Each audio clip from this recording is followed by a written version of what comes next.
نحمده تعالى ونستعينه ونستغفره ونعوذ بالله من شرور أنفسنا ومن سيئات أعمالنا من يهده الله فلا مضل له ومن يضلله فلا هادي له أشهد أن لا إله إلا الله وحده لا شريك له وأشهد أن محمدا عبده ورسوله أما بعد فإن أصدق الحديث كتاب الله وخير الهدي هدي محمد صلى الله عليه وسلم وشر الأمور محدثاتها فإن كل محدثة بدعة وكل بدعة ضلالة وكل ضلالة في النار أما بعد. Hadirin kaum muslimin rahimani wa rahimakumullah jami'an. Alhamdulillah, kita bersyukur kepada Allah subhanahu wa ta'ala pada kesempatan malam hari ini kita bisa memanfaatkan waktu untuk melangsungkan kajian. Mudah-mudahan ini sebagai bukti di hadapan Allah kelak bahwa kita adalah orang-orang yang ingin berjalan di atas al-haq. Dengan kita talabul ilmi itu sebagai bukti agar kita terus istiqamah di atas Al-Quran wa Sunnah dengan pemahaman para sahabat. Di antara ciri khas dakwah salafiyah yang membedakan dengan dakwah bid'ah disebutkan oleh Syekh Al-Albani dalam salah satu ceramahnya beliau, manhajnya ahlu sunnah adalah yastadilluna awalan thumma ya'taqiduna thaniyan. Mereka selalu belajar, berhujjah, berdalil terlebih dahulu, baru kemudian mereka meyakini setelahnya, baru mereka beramal setelahnya.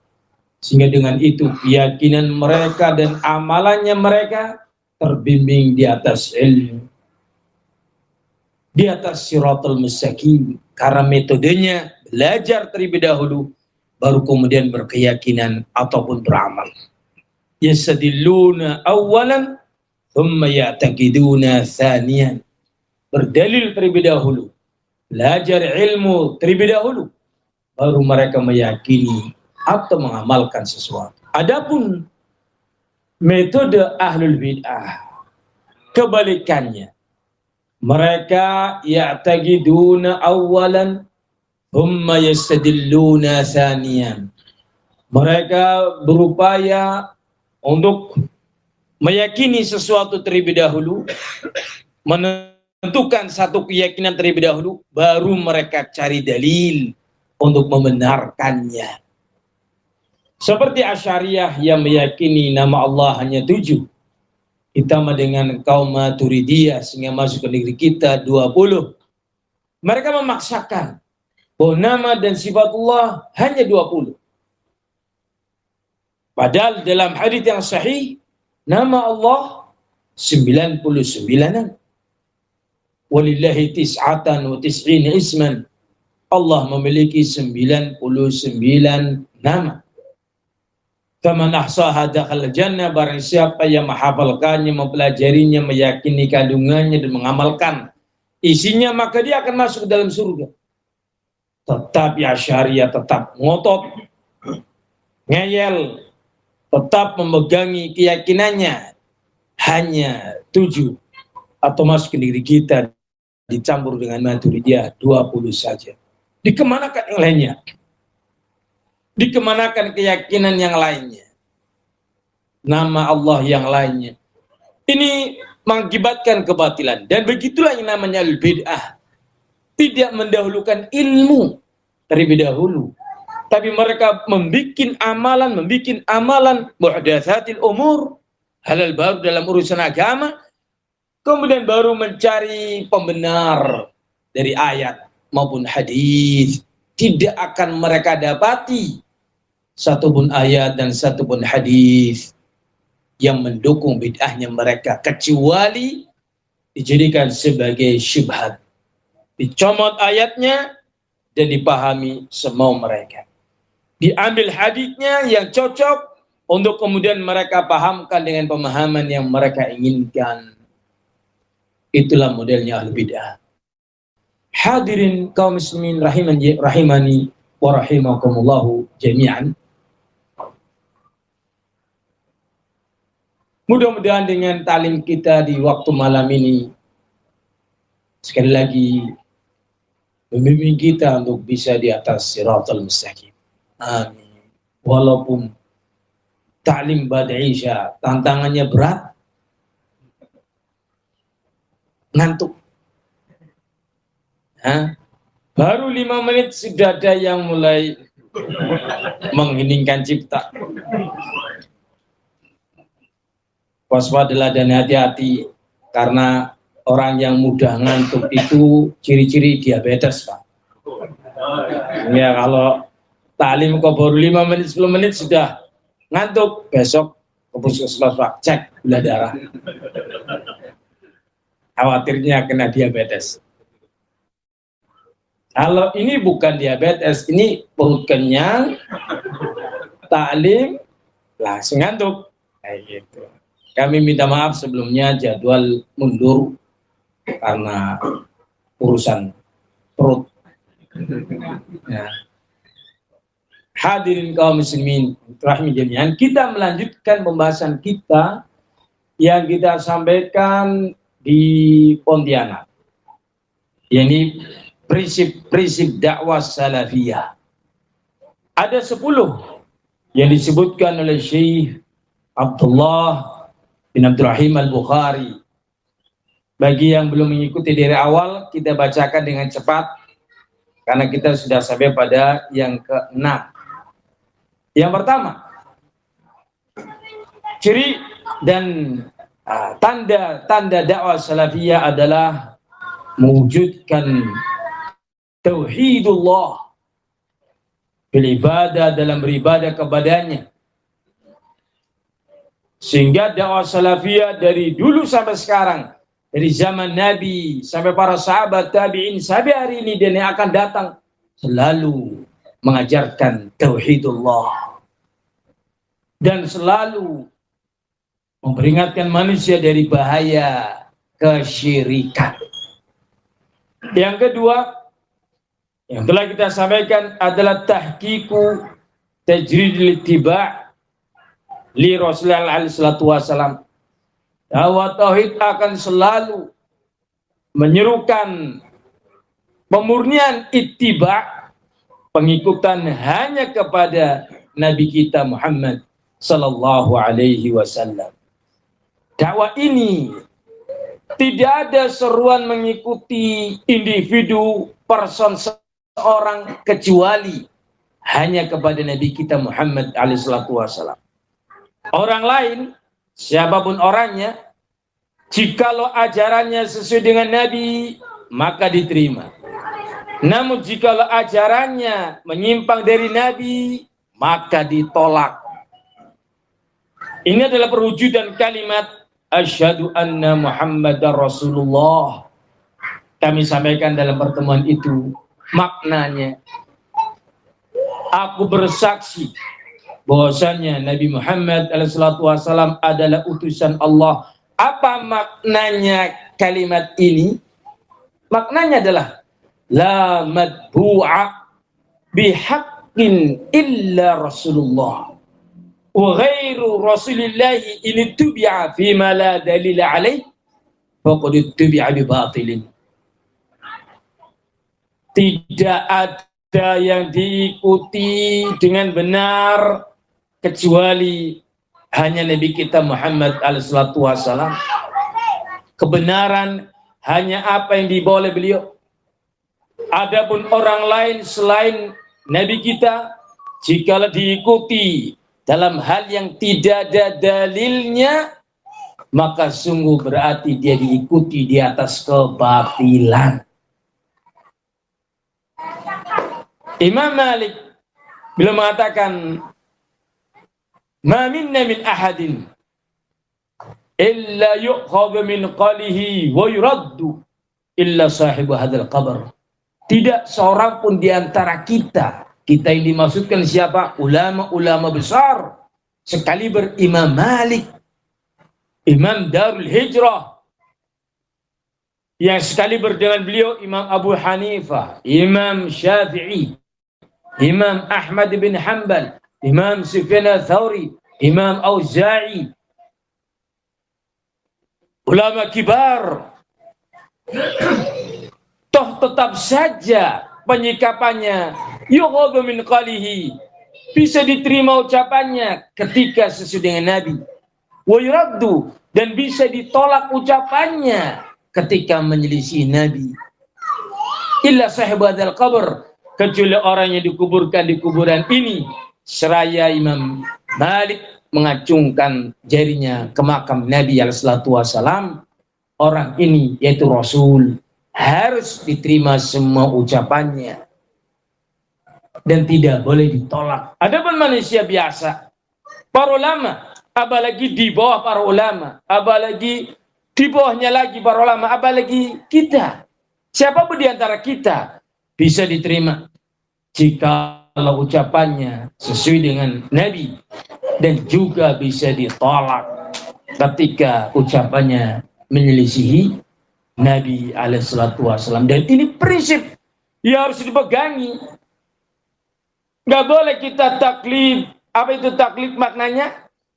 Ittiba'ul ghair bila dalil, mengikuti orang lain tanpa dalil. Beberapa ulama merinci, boleh bagi orang yang awamun nas, yang jahil, ketika bertanya kepada seorang alim dan dijawab, dia mengikutinya. Tetapi dalam beragama tidaklah dengan taklid, tetapi dengan ittiba. Sama-sama maknanya mengikuti, tetapi mengikuti yang dimaukan adalah ittiba, mengikuti dengan dalil, bukan mengikuti seorang tanpa dalil. Karena itu kaum muslimin, yang wajib dilakukan adalah ittiba, di mana Allah Subhanahu wa taala mewajibkan itu. Qul in kuntum tuhibbunallaha fattabi'uni. Katakanlah oleh Rasul, apabila kalian wahai manusia mencintai Allah, maka ikutilah aku, dengan lafaz ittiba, fattabi'uni, ikuti aku. Adapun taklid wahai kaum muslimin, Al-Imam Ahmad mengatakan la tuqalliduni wala tuqallidu Malikan wala Syafi'iyan wala Auza'iyan wa khudhu min haitsu akhadhu. Jangan kalian mentaklidiku, jangan kalian mentaklidi Syafi'i atau Malik atau Auza'i, namun ambillah agama ini dari mana mereka mengambilnya, yakni dengan dasar ilmu. Yang ketiga, prinsip dakwah salafiyah adalah luzum, mengikuti, berpegang teguh dengan pemahaman para sahabat dan tidak keluar dari pemahamannya mereka, dan itu hukumnya wajib. Adapun dalilnya begitu banyak, namun ini sudah malam, Pak. Jangan terlalu banyak syarahnya, mbok nanti sampai jam 10. Ini nggak ada jam yang dilihat loh, nanti kebablasan loh.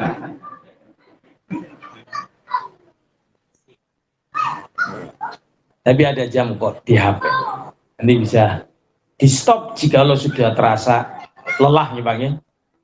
Dulu mana? Lelah saya atau antum semuanya? Nah. Oh belum tentu. Orang kalau mendengarkan itu lelah loh Bang. Tapi kalau berbicara kena aktif, tidak lelah. Ya, pembahasannya panjang. Yang berikutnya, kami hendak menyampaikan yang harus kita ikuti pemahaman sahabat. Ini Al-Quran wa Sunnah dengan pemahaman para sahabat. Mana dalilnya? Saya sebutkan sedikit. Alaikum bisunnati wa sunnatil khulafair rasyidil mahdiyin. Wajib bagi yang mengikuti sunnahku dan sunnahnya para khulafa yang mana mereka pemimpin para sahabat. Nas sangat jelas. Nabi menyebutkan, ini yang menjadi pembahasan kita nanti. Bainahu may ya'ish minkum ba'di. Sesungguhnya barang siapa yang hidup di antara kalian setelahku, fasayara ikhtilafan katsira, akan melihat perpecahan yang begitu banyak. Perbedaan yang begitu banyak, macam-macam warna-warni manhajnya, keyakinannya, modelnya bermacam-macam. Itu sudah disampaikan oleh Nabi, perpecahan itu. Maka Rasul ketika memberikan bimbingan di saat kalian mendapati perpecahan dan perbedaan yang begitu banyak, yang wajib diikuti adalah sunnahku dan sunnah para khulafa rasyidin. Ini wajib diikuti. Inilah dia manhaj salaf. Jangan keluar dari ini. Kalau keluar dari ini berarti kita jatuh pada perkara baru yang haram hukumnya itu kita ikuti. Wa iyyakum muhdatsatil umur. Hati-hati kalian dari semua perkara baru dalam urusan beragama. Wa kullu muhdatsatin bid'atun. Semua perkara baru dalam urusan agama itu disebut dengan istilah bid'ah. Nabi yang menyebutkan itu, bukan saya, bukan kita, Nabi. Dan Nabi memberikan hukum wa kullu bid'atin dhalalatun, dan semua yang bid'ah itu sesat. Wa kullu dhalalatin finnar, dan semua yang sesat itu dalam neraka. Di sini kaum muslimin, Nabi memisahkan dua hal. Yang pertama, bimbingan beliau, sunnahnya beliau dan para khulafa rasyidin dipecah, dipisah dari semua perkara baru yang itu adalah bid'ah. Dari sini ada sebuah pembahasan bahwa dakwahnya Rasul adalah dakwah memecah. Dakwahnya Rasul adalah dakwah, jazakallahu khair. Tadi saya mau beralasan karena nggak ada air, talimnya sebentar saja dikasih air minum ya jadinya lama nanti. Hah? Dua mana? Oh iya dua. Nah. Hadirin kaum muslimin, kalau ada yang bertanya, dakwah salafiyah adalah dakwah yang memecah belah umat, jawabannya na'am, ya. Memecah antara apa? Sunnah dengan bid'ah. Memecah antara apa? Al-haq dan al-batil. Memisah tentang apa? Ahlus sunnah dengan al-bid'ah. Nabi dalam hadis ini memisah betul. Wajib kita ikuti Al-Quran wa sunnah, dan itu adalah sunnahnya Nabi dan para khulafa rasyidin, dan itu adalah pemahaman salaf. Ikuti ini dan jauhi semua yang bid'ah, yang dhalalah. Jangan engkau campurkan antara hak dan batil. Wala talbisul haqqa bil batil. Jangan kalian campur adukan yang hak dengan yang batil. Artinya harus engkau pisahkan, yang hak adalah hak, yang batil adalah batil. Bisa dipahami hadirin? Ini dia. Sehingga kalau ada yang bertanya, kenapa Ahlussunnah kok beda dengan yang lain? Ya harus beda. Kenapa? Kita melakukan yang sunnah dan menjauhi yang bid'ah. Atas bimbingan siapa itu? Nabi kita Rasulullah Muhammad SAW dalam hadits Irbad bin Sariyah. Sampai sini bisa difahami hadirin? Ini dia. Sehingga mengapa dakwah ini keras dalam menyikapi bid'ah dan al-bid'ah, agar kita tidak bercampur dengan mereka dan tidak terkena syubhat mereka. Nabi wanti-wanti kalau bahasa Jawanya. Sudah memberikan nasihat jauh-jauh hari sebelum bid'ah itu muncul di zaman Nabi. Beliau telah memberikan peringatan agar kita menjauhinya.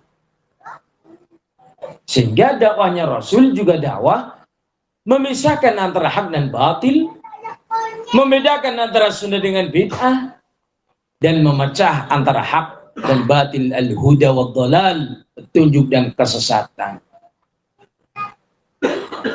Sampai sini bisa difahami hadirin? Alhamdulillah. Yang berikutnya, yang keempat, kita diperintahkan prinsip dakwah salafiyah adalah berhati-hati dan memperingatkan manusia dari bahaya semua bentuk kebidahan dan dari al-bid'ah. Ini yang tadi kami sampaikan. Yang kelima, sikap wasatiyah, pertengahan antara hulu dan jafa, tidak berlebihan sampai keluar dari yang disyariatkan dan juga tidak kurang dari yang disyariatkan. Bahasa lainnya, la ifrat wala tafrid, tidak ada berlebihan dan tidak ada kurang, tetapi dilakukan agama ini pertengahan sesuai yang disyariatkan. Yang keenam, as-sabatu 'alal haq, berpegang teguh di atas al-haq. Ahlus sunnah adalah orang-orang yang berpegang teguh di atas al-haq. Kenapa? Dikarenakan mereka dengan ilmu yang mereka cari berdasarkan Al-Quran wa sunnah dengan pemahaman para salaf, mereka mendapati al-haq dan memeganginya. As-sabat al-haq, kokoh di atasnya, istiqomah di atasnya, dan itu hukumnya wajib. Qul amantu billahi thumma istaqim, ucapkan olehmu, aku beriman kepada Allah, dan dia istiqomah di atasnya, memegangi erat-erat bimbingan tersebut dan dia tidak akan melepaskannya. Yang ketujuh, inilah pembahasan kita pada malam hari ini. Ini baru muqaddimah tadi, Bang. Sudah jam 21.17. Tinggal 13 menit lagi berarti. Maksudnya ngasih tahu 13 menit lagi berarti setengah 10. Bukan berarti selesainya, Pak. Ngasih tahu setengah 10. Hadirin yang melakukan pembahasan yang ketujuh adalah al-hirsu 'ala al-ijtima'i. Dakwah salafiyah adalah dakwah yang memiliki prinsip semangat untuk bersatu. Loh, tadi katanya memecah, memisah. Kok ini bersatu? Memecah dengan bersatu beda tidak? Beda jauh, Pak. Ya? Beda jauh. Kalau tadi dakwah Ahlussunnah memecah antara sunnah dan bid'ah, memecah antara hak dan batil, jangan dicampur aduk. Sebagaimana bid'ah mencampur adukan hak dan batil, harus di atas hak, tinggalkan yang batil. Adapun pembahasan kita ini beda pembahasan. Cermati betul perbedaannya. Yaitu apa? Prinsip dakwah yang ketujuh adalah al-hirsu, bersemangat, alal ijtima', untuk berijtima', yakni bersatu.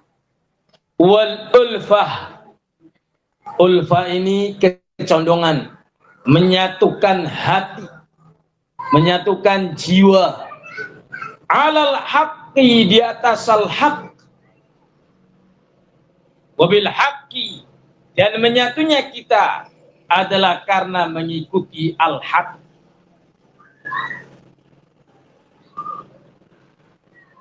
Bersatu di atas al-haq.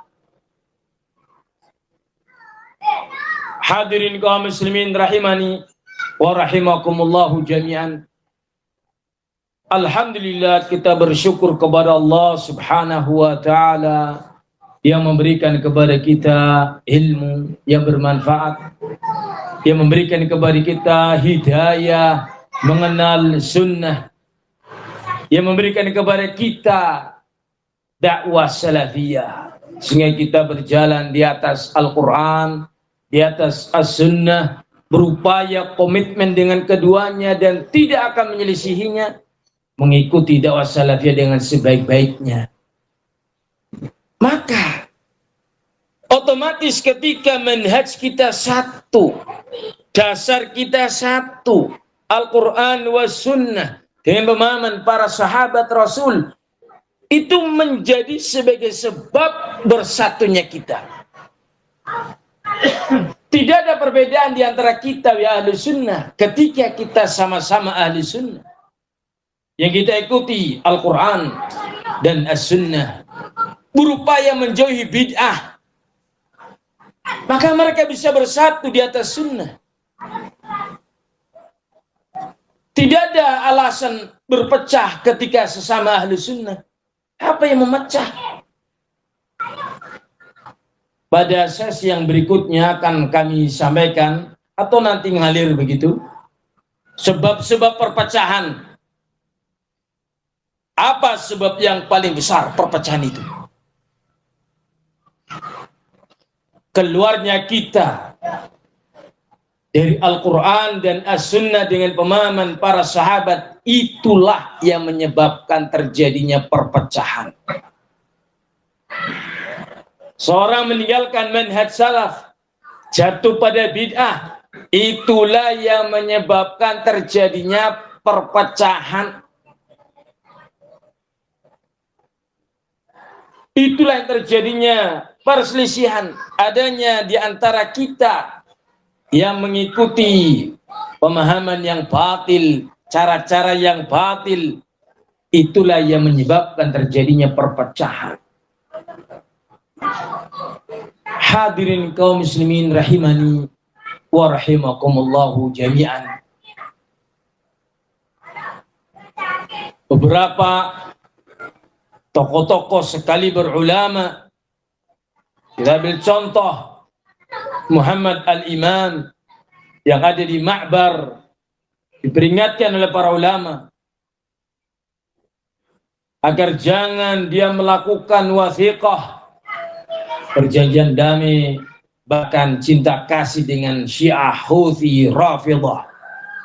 Tetapi orang ini tetap melakukannya dan bahkan membuat wathiqah, pernyataan innamal mu'minuna ikhwatun, tak lain orang yang beriman itu bersaudara. Ketika dia dengan Syiah, Rafidah, Houthi memuat ayat ini, berarti dia menyatakan sebagai saudaranya Syiah dan mengatakan Syiah itu adalah mukmin. Maka para ulama menasihati, mengingkari, dan pada ujungnya mentahdirnya. Kita diperingatkan untuk menjauhinya dikarenakan ada alasan yang nyata, ada dasar bukti yang nyata, yang itu adalah perbuatan yang bukan hanya viral di semua kalangan ahlu sunnah mengingkarinya, karena Syiah itu bukan muslim, apalagi Rafidah. Mereka pembenci para sahabat, pelaknat Abu Bakar dan Umar. Masa kita jadikan sebagai saudara? Kita, kaum muslimin, ada tokoh yang sebelumnya ditahdir lebih lama, yang bernama Ali Hasan Abdul Hamid Al-Halabi. Ditahdir dikarenakan dia memiliki 2 kitab yang diperingatkan akan kesesatannya oleh Hay'ah Kibarul Ulama di negeri Saudi dari semenjak tahun 1998. orang ini sudah diperingatkan akan bahayanya. Kenapa kok ditahdir? Karena ada pelanggaran-pelanggaran yang nyata, akidah dan manhaj yang dilakukan olehnya. Terus bergulir terus. Akan terjadi perpisahan, akan terjadi perpecahan. Kita dengan siapa? Siapa saja yang melanggar prinsip-prinsip dakwah salafiyah, jatuh pada bid'ah, dinasihati, ditegur, diingatkan, dan itu adalah bagian dari manhaj kita. Tapi ketika dia yastamir terus di atas kebid'ahannya, maka kita tinggalkan orang itu karena kita berpegang dengan hak dan tidak toleransi dengan al-batil. Itu prinsip. Adapun ketika kita sesama ahlu sunnah wajib bersatu. Hadirin kaum muslimin, Allah Azza wa Jalla berfirman apa dalam Al-Quran? Wa'tasimu bihablillahi jami'an wa la tafarraqu. Bersatulah kalian semuanya di atas hablullah, talinya Allah. Apa itu talinya Allah? Al-Islam. Apa itu hablullah? Al-Quran wa sunnah dengan pemahaman para sahabat. Jami'an, semua kalian, dan jangan bercerai-berai. Ayat ini mewajibkan kita untuk bersatu dan melarang kita dari berselisih, berpecah belah.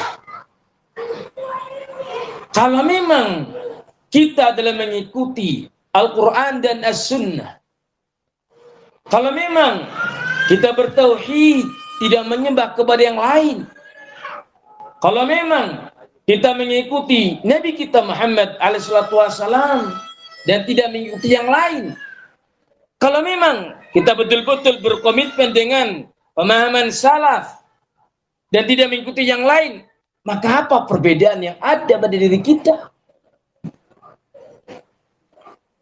Apa yang menyebabkan perselisihan? Ketika kita adalah ahlu sunnah, akan kita bacakan pada sesi yang berikutnya kewajiban seorang mukmin dengan mukmin yang lain, ahlu sunnah dengan ahlu sunnah yang lain. Kalaulah ada kesalahan, hendaknya bertobat, dinasihati agar kembali kepada al-haq, dan tidaklah berat bagi seorang ahli sunnah ketika dia jatuh pada kesalahan untuk bertobat darinya, karena dia tidak ada niatan kecuali mengikuti Al-Quran dan sunnah dengan pemahaman sahabat, bukan dalam rangka membesarkan dirinya atau dalam rangka untuk memegang prinsip yang dia bikin. Tidak ada. Selama ikhlas dia sebagai ahli sunnah, tidak ada alasan perpecahan. Kalau seandainya ada perpecahan, padahal sesama ahli sunnah, sesama mengikuti dakwah salafiyah, sesama salafiyin, disebutkan oleh Syekh Rabi', itu dikarenakan ada nafsiyah, kepentingan pribadi, yang dengan itu dia tidak mau dengan yang lainnya. Akan kami bacakan, dan itu sautiyahnya, ucapan dari Syekh Rabi'. Bukan malam ini, karena malam ini sudah terlalu malam, Pak. Ini sudah mau jam 10. Oh, belum ya? Belum. Masih semangat?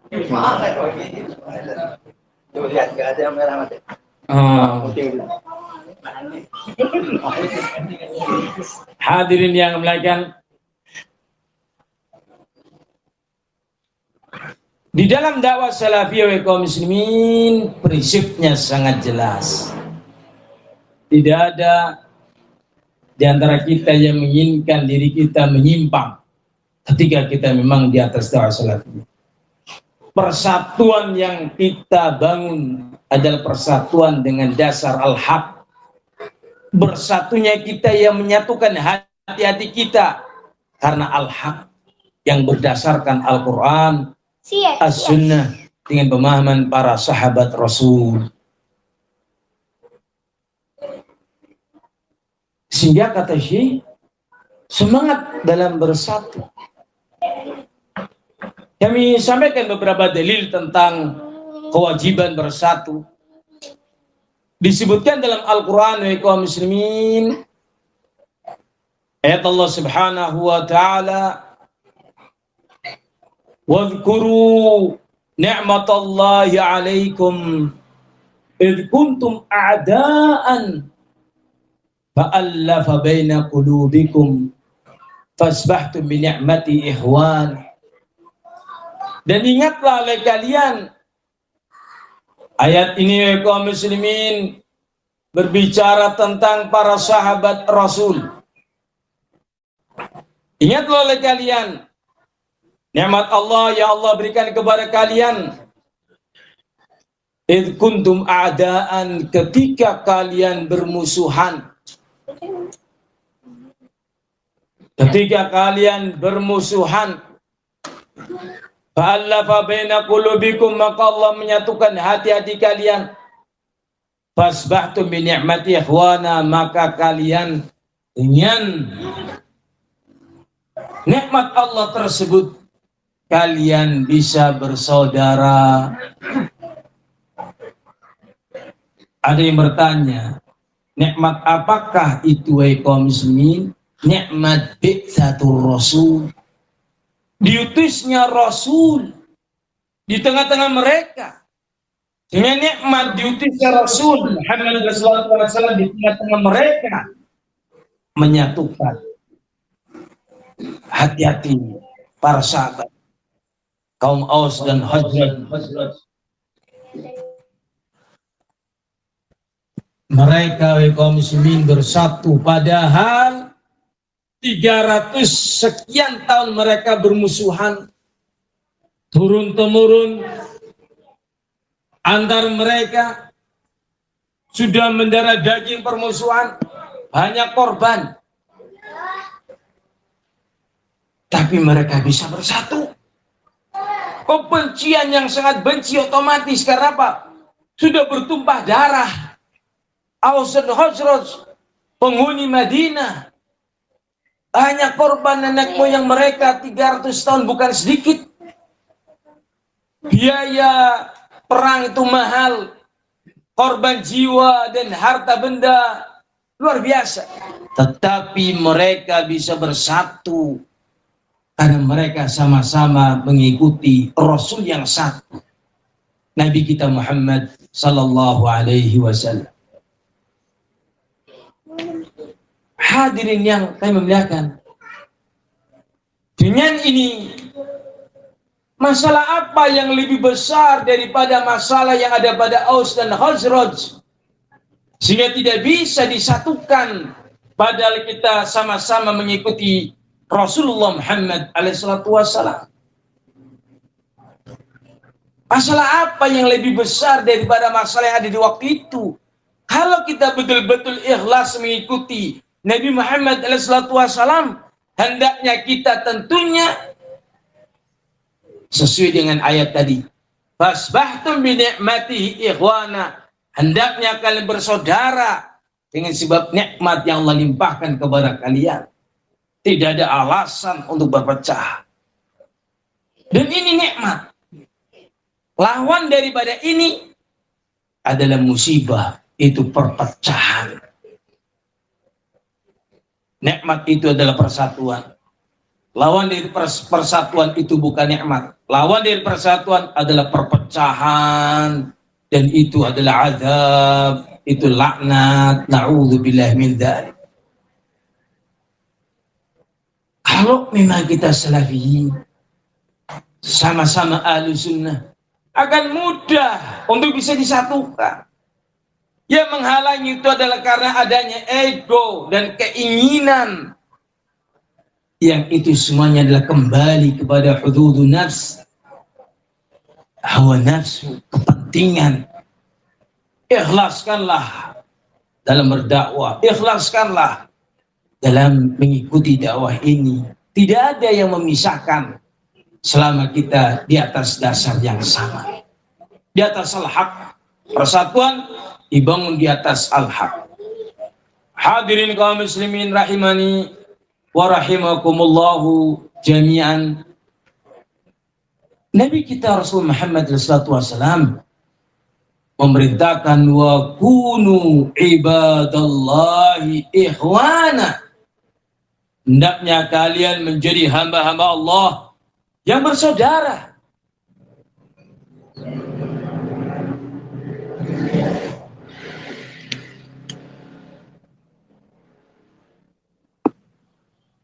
Sehingga kaum muslimin, agama dan syariat Allah Azza wa Jal adalah syariat yang menyatukan hati-hati kita karena kita satu di atas prinsip yang sama. Perpecahan itu terjadi ketika dasar dan prinsip yang berbeda, maka akan terjadi perbedaan dan perpecahan. Coba lihat ya kaum muslimin, para sahabat Nabi SAW bersatu sampai zamannya Uthman ibn Affan. Ketika beliau meninggal dunia, ditusuk dari belakang oleh Khawarij, terjadi perselisihan di waktu itu, diganti oleh Khalifah Ali bin Abi Thalib. Muncul di waktu itu sekte Syiah sekaligus dengan sekte Khawarij. Maka yang memecah itu bukanlah para sahabat, tetapi pemahaman baru Khawarij dan Syiah. Menyelisih Al-Quran dan Sunnah dengan pemahaman sahabat, sehingga muncul bid'ah. Itulah yang menyebabkan perpecahan. Muncul di akhir sahabat Qadariyah, muncul di zaman tabi'in Jahmiyah, Mu'tazilah.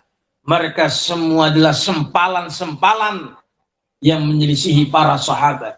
Mereka yang menyebabkan terjadinya perpecahan. Artinya, kalau kita mengikuti para sahabat, murni, ikhlas karena itu, tidak muncul dari kita bid'ah-bid'ah, maka yang harus terjadi adalah persatuan. Kewajibannya saling cinta mencintai. Haram kalau kita saling membenci, padahal kita adalah ahli sunnah. Waspadalah dari pemecah belah. Siapapun Anda, ketika Anda salafi, wajib bersatu. Wa'tasimu bihablillahi jami'an wa la tafarraqu. Bersatulah kalian semuanya di atas tali Allah dan janganlah kalian saling cerai-berai. Disebutkan dalam surat Al-Imran ayat yang ke-103. Pada ayat yang lainnya, wajiban bersatu dilihat dari larangan berpecah. Larangan berpecah ini kaum muslimin menunjukkan larangan dari kesyirikan, kekufuran, dan kebid'ahan. Allah berfirman dalam Al-Quran, larangan dari perpecahan disebutkan dalam surat Ar-Rum ayat yang ke-31. Allah berfirman, munibina ilaihi wattaquhu wa aqimus salata wa la takunu minal musyrikin. Kembalilah kalian semua kepada Allah dan bertakwalah kalian kepadanya. Tegakkan sholat dan janganlah kalian semisal kaum musyrikin. Siapakah mereka kaum musyrikin? Minalladzina farraqu dinahum wa kanu syi'an. Mereka adalah orang-orang yang bercerai-berai dalam agama mereka. Dan mereka bersekte-sekte, beraliran-aliran. Kullu hizbin bima ladaihim farihun. Setiap kelompok berbangga dengan apa yang mereka miliki. Kaum musyrikin tidak mungkin bisa bersatu.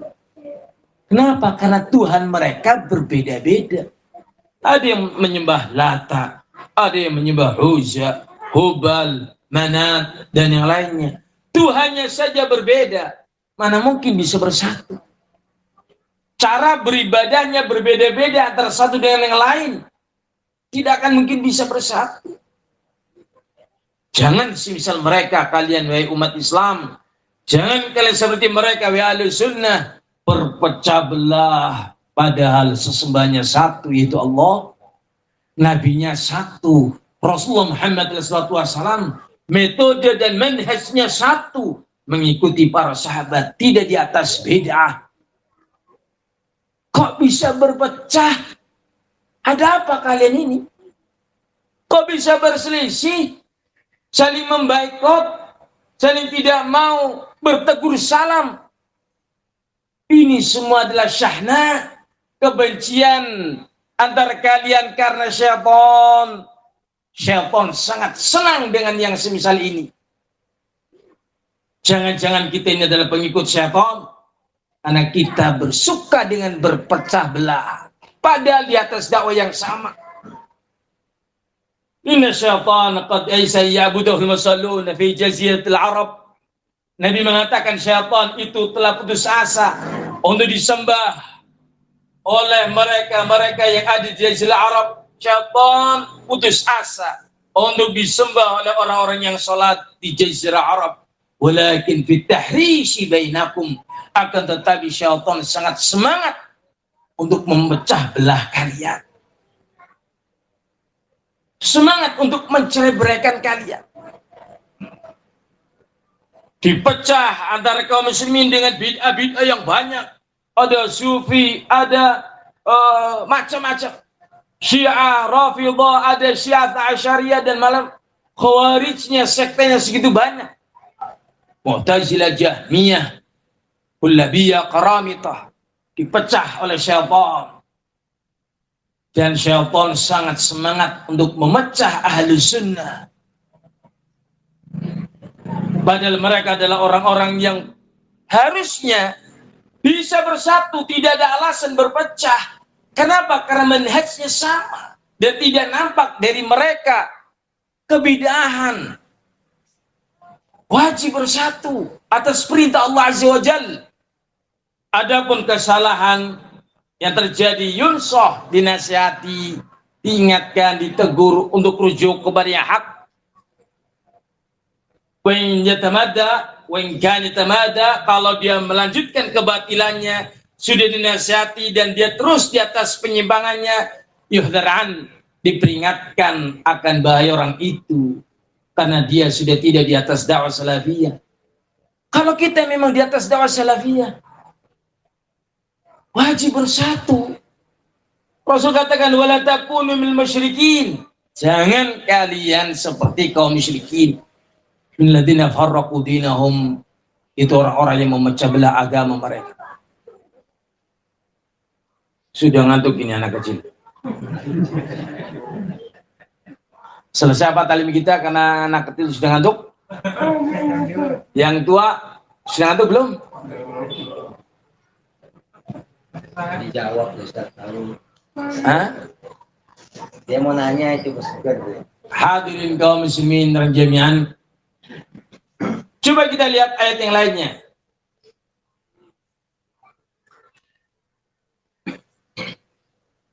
Allah Subhanahu wa ta'ala memastikan bahwa Nabi dan ajarannya tidak akan memecah. Yang memecah itu adalah mereka-mereka yang mengikuti jalan-jalan yang lain. Akibat mereka mengikuti jalan yang lainnya, maka terjadilah perpecahan itu. Kita lihat kaum muslimin dalam surat Al-An'am ayat yang ke-159. Allah Subhanahu wa ta'ala berfirman, innal ladzina farraqu dinahum wa kanu syi'an lasta minhum fi syai'. Sesungguhnya orang-orang yang memecah belah agama mereka, engkau wahai Rasul tidak termasuk dari bagian mereka. Alias ajarannya beliau berupa Al-Quran, berupa hadis, dan mewajibkan mengikuti pemahaman sahabat, itu adalah seruan persatuan untuk kembali kepada al-haq. Seruan mengikuti yang sunnah agar bisa bersatu di atas al-haq, memperingatkan dari bahaya bid'ah agar jangan terjadi perpecahan dengan adanya bid'ah-bid'ah itu. Sehingga ajarannya Nabi bukan ajaran yang memecah, tapi timbulnya bid'ah-bid'ah itulah yang memecah umat Islam. Terkotak-kotak, adanya sufi, adanya ini, adanya itu. Itu yang menyebabkan terjadinya perpecah di kalangan umat Islam. Ajarannya Nabi tidak termasuk dari yang memecah. Lasta minhum fi syai', engkau Nabi tidak termasuk dari bagian yang memecah itu, tetapi bahkan menyatukan, seperti Aus dan Khazraj disatukan. Ahlus sunnah dengan ahlus sunnah yang mengikuti Al-Quran wal sunnah dengan pemahaman para salaf disatukan. Karena nikmat yang dibawa oleh Nabi kita SAW menyatukan, bukan memecah. Yang memecah belah itu adalah timbulnya apa? Bid'ah-bid'ah, berwarna-warni, bercorak ini, bercorak itu, sehingga mereka berbangga dengan apa yang mereka lakukan. Sehingga kalau ada ahlu sunnah berpecah, apa sebabnya? Ada penyimpangan akidah? Coba mari kita teliti. Ada penyimpangan manhaj? Mari kita teliti bersama. Kalau ada itu, nasihati. Kita semangat untuk bersatu. Anda menyimpang, saya ingatkan agar kita bersatu kembali di atas al-haq. Itu semangatnya ahli sunnah. Hadirin kaum muslimin rahim jami'an. Tetapi yang sangat miris, orang-orang yang mengaku mengikuti dakwah salafiyah, mengikuti Nabi alaihissalam, mengikuti Al-Quran wa sunnah dengan pemahaman para sahabat, ternyata ada perpecahan, ada gap, perselisihan, la kalam wa la salam, tidak mengucapkan salam, tidak tegur sapa. Ada apa itu? Ada apa? Di sana kaum muslimin, Nabi kita memperingatkan adanya pemecah belah yang berupa kadzaliman.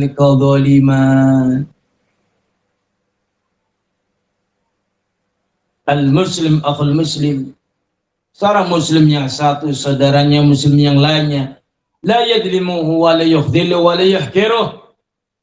Janganlah menzalimi, janganlah menghina, dan janganlah merendahkannya. Karena menghina, menzalimi, dan merendahkannya itu juga bisa mencabik-cabik persatuan. Ini pembahasan tersendiri pada waktunya. Hadirin kaum muslimin, sehingga bersatu itu hukumnya wajib. Mencintai karena Allah hukumnya wajib. Hati-hatilah. Sampai-sampai Nabi mengatakan, la tadkhulul jannah hatta tu'minu, wa la tu'minu hatta tahabbu. Awala dulukum ala syai'in in fa'altumuhum tahabbtum. Afsus salam bainakum. Kalian tidak akan masuk ke dalam surga sampai kalian beriman. Kalian tidak akan beriman sampai kalian saling mencintai. Mencintai karena Allah, mencintai karena al-haq. Saling mencintai di atas kebenaran. Artinya kaum muslimin, barang siapa yang dia tidak saling mencintai karena Allah, terjadi kebencian, padahal mereka adalah orang-orang yang di atas dakwah salafiyah, di atas al-haq, kok ada kebencian, ini menunjukkan keimanannya dipertanyakan. Wala tu'minu hatta tahabu. Kalian tidak akan beriman sampai kalian saling mencintai. Iman itu syarat masuk ke dalam al-jannah. Sehingga uraiannya Nabi tidak masuk ke dalam surga sampai beriman, tidak akan beriman sampai kalian mencintai antara kalian. Hukumnya wajib, saling mencintai karena Allah Azza wa Jalla. Maknanya, barang siapa yang tidak saling mencintai karena Allah, terjadi kebencian antara mereka, maka itu tidaklah beriman. Dan tidak beriman itu berarti tidak memasukkan ke dalam al-jannah. Ini berbicara antara ahli sunnah dengan ahli sunnah, salafi dengan salafi. Bukan berbicara antara kita ahli sunnah dengan ahli bid'ah. Tidak. Perhatikan ya kaum muslimin. Ahli sunnah diwajibkan berpegang teguh dengan sunnah, memperingatkan dari bahaya bid'ah dan ahli bid'ah. Tetapi satu sisi, ahli bid'ah itu harus tobat dari bid'ahnya dan rujuk kepada sunnah. Maka dalam ini kaum muslimin mentahdir al-bid'ah itu pun dalam rangka agar supaya al-bid'ah menyadari kesalahannya dan kembali kepada yang sunnah. Itu yang diharapkan. Itu yang diharapkan. Dakwah itu mengajak orang kepada al-haq. Al-bid'ah didakwai dengan cara bil hikmati wal ma'idatil hasanah wajadilhum billati hiya ahsan. Tetap bagaimana caranya al-haq sampai kepada dia menyadari kebatilannya, dia menyadari penyimpangannya, dan dia kembali kepada yang hak. Itu yang diinginkan. Ini malah diantara orang-orang yang mengaku di atas al-haq, mengaku di atas dakwah salafiyah, saya katakan mengaku karena lucu. Kok bisa terjadi perpecahan yang begitu dahsyat? Mari kita introspeksi diri, ada apa? Engkau memecah. Masing-masing mengklaim dia yang memecah. Dia mengatakan mereka yang memecah belah. Introspeksi diri kaum muslimin. Bid'ah apa yang ada pada diri kita sehingga kita tidak bisa bersatu? Kesalahan apa yang ada pada mereka dan kita sehingga terjadi perpecahan syahna? Kebencian yang itu tidak mendatangkan maghfirah dari Allah Azza wa Jalla, mendatangkan kemurkaan Allah Subhanahu wa ta'ala. Hadirin kaum muslimin yang Allah ridhai adalah persatuan di atas al-haq. Disebutkan dalam hadis riwayat Imam Muslim, innallaha yarda lakum thalathan wa yakrahu lakum thalathan. Yarda lakum an ta'buduhu wa la tusyriku syai'a wa an ta'tasimu bihablillahi jami'an wa la tafarraqu. Allah ridha kepada kalian 3 hal dan Allah murka kepada kalian 3 hal. Yang pertama, Allah ridha untuk kalian beribadah kepada semata dan tidak menyekutukannya. Dan Allah ridha untuk kalian berpegang teguh dengan tali Allah semuanya. Dan jangan berpecah belah, jangan bercerai-berai ketika sudah di atas hablullah. Sekali lagi, kalau ada di antara kita yang tidak di atas hablullah, maka dia akan keluar dari dakwah salafiyah ini. Karena tidak akan mungkin bisa bersatu kecuali di atas hablullah. Kenyataannya kaum muslimin perpecahan berlanjut terus, kebencian berlanjut terus, tidak tegur, tidak salam. Sebagaimana menyikapi ahli bid'ah. Dan ahli bid'ah pun masih dibagi-bagi antara awamun nas dengan pimpinannya. Ini tentunya harus dikoreksi. Harus dikoreksi. Ada apa dengan dakwah kita? Ada apa dengan taklim kita? Jangan-jangan itu ada pada diri kita masing-masing, adanya huludun nafs, kepentingan pribadi mencari massa, mencari jamaah, kepentingan pribadi yang hendak dinomorsatukan, kepentingan pribadi yang saya tidak cocok dengan si fulan, karena itu saya tidak mau bersatu. Ditanyakan alasannya apa, tidak bisa. Manhajiahkah itu? Kalau ada yang salah manhaj, bukan langsung ditahdir, tetapi diperingatkan agar dia rujuk kepada yang hak. Dan itu upaya kita untuk menarik orang di atas al-haq. Wahakada, siapapun di antara kita, mari taqarrub kepada Allah, betul-betul bertakwa kepadanya, agar Allah menyatukan hati-hati kita. Karena yang bisa menyatukan hati kita adalah Allah subhanahu wa ta'ala. Allah berfirman, "Lau anfaqta ma fil ardi jami'an ma allafta baina qulubihim walakin Allah allafa baina qulubihim." Kalau engkau gunakan semua harta benda di muka bumi ini, engkau tidak akan mungkin bisa menyatukan mereka. Akan tetapi hanya Allah lah yang menyatukan hati-hati mereka.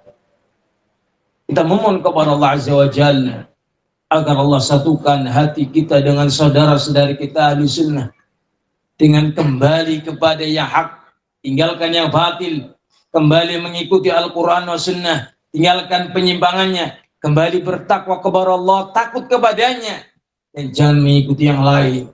Ini akan mudah untuk bisa bersatu. Hadirin makan, sepertinya sudah jam 10. Hah? 5 menit diskon. Biasanya kalau orang jual beli diskon kan laris ya Pak ya. Kita akan lanjutkan pembahasan ini. Apa yang harus dilakukan seorang mukmin dengan mukmin yang lain? Dan betapa bahayanya orang kalau sampai membuat orang mukmin benci dan murka. Hati-hati. Abu Bakar Siddiq pernah mendatangi beberapa sahabat, bicara ini itu, sampai ditegur oleh Nabi kita Muhammad SAW. Apakah engkau membuat mereka marah? Abghattahum in abghattahum faqad aghtabta rabbak. Kalau engkau membuat marah para sahabat, para orang yang beriman, maka sungguh engkau telah membuat marah Rabbmu sendiri. Waspadalah kaum muslimin. Menyakiti seorang mukmin itu hukumnya berat dalam agama kita. Membenci seorang yang tidak boleh dibenci itu berat dalam agama kita. Mencintai satu dengan yang lain hukumnya wajib. Bagaimanakah itu? Pertemuan esok hari insyaallah. Gitu ya? Ini sudah jam 10 Pak. Ya. Kasihan antum maksudnya. Butuh istirahat. Anak-anak butuh untuk ditidurkan. Ummahat juga butuh istirahat. Kita lanjutkan insyaallah dalam pertemuan yang akan datang. Demikian yang bisa kami sampaikan, lebih dan kurangnya kami mohon maaf. Subhanakallahumma bihamdika asyhadu an la ilaha illa anta astaghfiruka wa atubu ilaik. Assalamualaikum warahmatullahi wabarakatuh.